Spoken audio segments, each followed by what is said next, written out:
Ener Valencia, que está com a seleção do Equador nesse momento, e ele pode retornar ao Inter, inclusive neste meio de semana. É uma possibilidade, Simon Bianchini? Então, ontem o Sebastião BKSS, técnico argentino da seleção equatoriana, ele concedeu entrevista coletiva e disse que há sim a possibilidade do Valencia estar em campo nessa terça-feira, jogo que pode marcar o passaporte do Equador para a Copa do Mundo de 2026. O Valencia é capitão do time, vice-artilheiro das eliminatórias com 5 gols. Ele até disse que o Brasil não tem um atacante do porte do Ener Valencia, né? Messi tem 6, o Valencia tem 5 nas eliminatórias. Então, é uma projeção que ele possa atuar contra o Peru. E o Inter acompanha isso porque na projeção e nos exames feitos pelo Inter, no tratamento do Valencia, ele voltaria a atuar somente em julho. Teve uma lesão de grau 2 na coxa direita, no posterior da coxa direita, contra o Atlético Nacional na Colômbia no dia 8 de maio. Tratamento de aproximadamente 45 dias. Quando ele foi convocado, o Inter disse, ele não tem condições de jogo. Mas o Equador disse, vem fazer o tratamento aqui. Então, estamos em um mês, né? Aproximadamente um mês. Vem fazer o tratamento aqui, ele é líder da seleção, vai ajudar.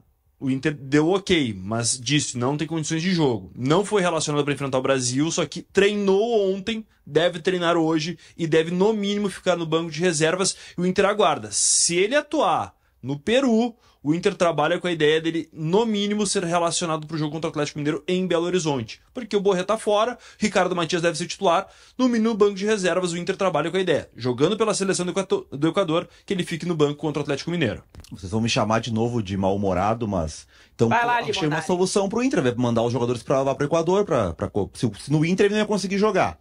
Aí curou no Equador? O Inter tem muita coisa pra explicar desse departamento médico, tá? O Carboneiro tava voltando pra jogar contra o Nacional do Uruguai. Aí fez um treino, um teste físico, sentiu a lesão de novo. Tá sem jogar até agora. Tava voltando pra jogar contra o Atlético Nacional também na Colômbia. E antes até. Aí o Borré tava com uma lesão muscular na coxa. Aí se esforçou pra voltar contra o Bahia, mas jogou contra o Bahia, jogo seguinte, Mirassol tem uma lesão muscular no abdômen. Fluminense. Que história é? Como é que é isso aí? Aí agora o Valencia, se ele tivesse ficado aqui no Inter, ele não podia jogar contra o Atlético Mineiro. Aí ele foi lá pro Equador e daqui a pouco ele pode jogar contra o Atlético Mineiro? Mas que história é essa? Daqui a pouco, de repente, tem que ver quem é a comissão técnica lá do BKC. Eles não tem alguém pra trazer pra curar os caras aqui, porque não estão conseguindo curar aqui, né? E o Inter precisa ter... Eu sei que o presidente outro dia foi pra coletiva lá e mostrou dados e não sei o quê, mas o Inter precisava de alguém do departamento, ou médico, ou físico, dar uma coletiva pra explicar, pra responder. Nós aqui, ninguém aqui entende de preparação física. Não estamos no dia a dia para saber as condições do atleta. Alguém dá a explicação, alguém diz, não, o Carboneiro foi o seguinte, a gente arriscou ele para tentar voltar contra o Atlético Nacional, que era um jogo decisivo, a gente fez um teste mais forte e estourou, a gente sabia do risco. Sei lá se foi isso. Mas dá uma explicação, não para mim, pro César não quer saber também, mas para mim, para ti, pro Vaguinha, pro Simon, mas pro torcedor. O que tu acha que eu não quero saber? Tu não tá interessado com as lesões do Inter, tá? Eu tô um pouco... Não, agora... Tá preocupado? Já que tu tá definindo agora a hora de falar sério ou a hora de falar...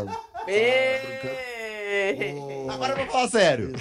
Eu tô preocupado e acho que é uma análise muito legal que a gente precisa fazer pro futebol brasileiro sobre a quantidade de lesões. Aí não do Inter, tá? Porque nós temos o Inter com muitas lesões, sim, mas nós temos os outros clubes com muitas lesões. Eu não vi nenhuma matéria ainda com todas as lesões da Série A, que foram, sobretudo dos clubes que enfrentaram os 18 jogos em 60 dias, porque os clubes que estavam na Copa do Brasil e também estavam em alguma competição sul-americana enfrentaram, e que vão enfrentar agora de novo mais 18 jogos em 60 dias.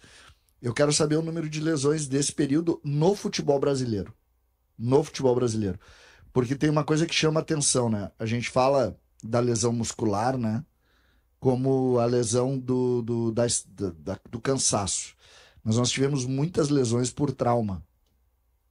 Muitas lesões por trauma. O Vitinho do Inter, 2, por exemplo. Isso.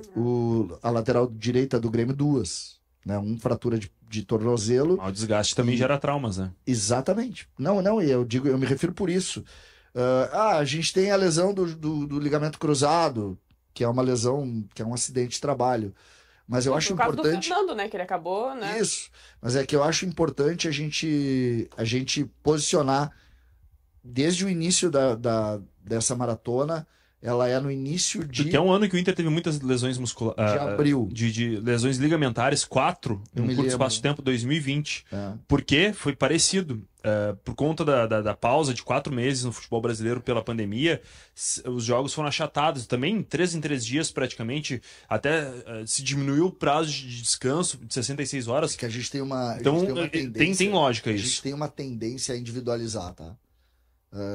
A gente, quando tem uma lesão e um time perde um centroavante titular, tu tem uma tendência natural a individualizar a tua análise. Então tu vai nele, porque perdeu a força técnica, né? E isso acabou definindo.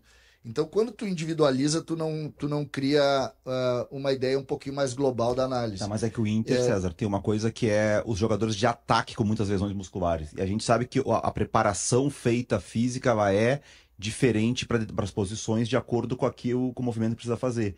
E o Inter teve muitos atacantes com lesão muscular. Não, eu sei, só que eu queria saber, por exemplo, se os outros times... Porque a gente tem, não sei se tu tem isso, tu é muito mais informado do que eu. Mas. Nesse caso, não. Não, mas talvez possa ler mais coisas. De certo país não tô diminuindo, pelo contrário. Eu queria entender, por exemplo, o número de lesões do Fluminense, o número de lesões do Flamengo, o número de lesões. Por exemplo, nesse jogo contra o Grêmio agora, não vem Depay e não vem Yuri Alberto, por lesão. O Depay é seleção. A seleção. Mas, por exemplo, o Flamengo teve uma matéria, eu estava vendo ontem do GE, o primeiro trimestre do Flamengo, foi ali até abril, no começo de abril a matéria, foi com mais lesões nos últimos 10 anos, se eu não me engano. E tem até uma Mas todos vão colocar na culpa do calendário. Não, mas, por exemplo, ano passado, o Kudê caiu no Inter também pela preparação física. Mas eu não tô falando, eu não quero nem entrar muito nessa linha individual de cada clube, que é o preparador físico. Eu quero saber o seguinte: o Grêmio, por exemplo, esses dias eu vi uma matéria em GZH, acho que foi tua, 9 lesões. Não foi minha. Não foi, mas te lembra de uma matéria? 9 lesões no Grêmio. 9. O Inter era 13, se não me engano. Hoje 12 o Inter ou 13. tem 12. O Inter 12. Então, 9 e 12, isso é tão diferente. Ah, mas teve uma que foi trauma, teve uma que... Tá, individualiza. Eu quero é saber, pega essa comparação de Grêmio e Inter que enfrentaram o calendário e pega a comparação com o Palmeiras. Aí tu vai lá e vai dizer o seguinte: não, o Palmeiras, ele jogou com um time totalmente reserva, 6 oportunidades e o número foi 6 vezes. E tem muita lesão que nos informam como edema, desconforto.